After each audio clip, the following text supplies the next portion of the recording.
बिस्मिल्लाहिर्रहमानिर्रहीम। अस्सलाम वालेकुम, खुश आमदीद। प्यारे बच्चों, आज हम उर्दू की जमात में हरफ सीन के बारे में पढ़ेंगे। तदरीसी मकासद। इस सबक के अख्ताम पर बच्चे हरफ सीन की लिखाई की दोहराई कर सकेंगे। सीन को देखें बच्चों, ये कैसे लिखा हुआ है।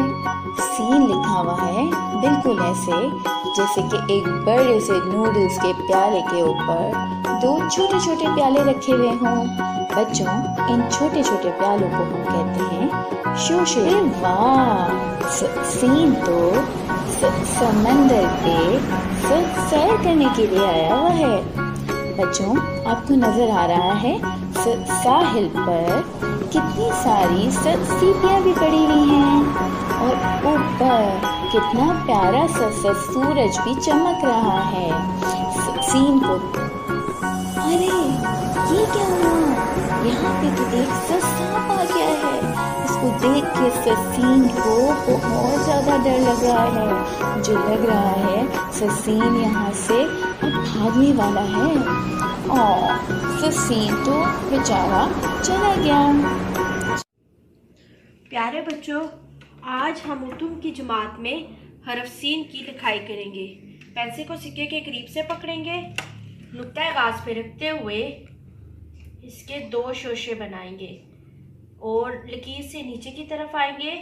गोलाई बना के लाइन से ऊपर आएंगे, नुक्ता आगाज पे रखेंगे, इसके दो शोशे बनाएंगे और लकीर से नीचे आते हुए गोलाई बना के लाइन से ऊपर जाएंगे। फिर से लिखेंगे, नुक्ता आगाज पे पेंसिल को रखेंगे, दो शोशे बनाएंगे और लकीर से नीचे आते हुए गोलाई बना के लाइन से ऊपर जाएंगे। तो ये हमारा कौन सा हरफ बन जाएगा? सीन। घर का काम। सफ़ा नंबर 129 तस्वीर में रंग भरिए। सफ़ा नंबर 130 हरफ सीन की लिखाई वर्कबुक पर।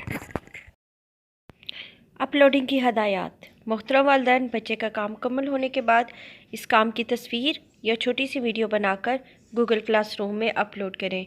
शुक्रिया।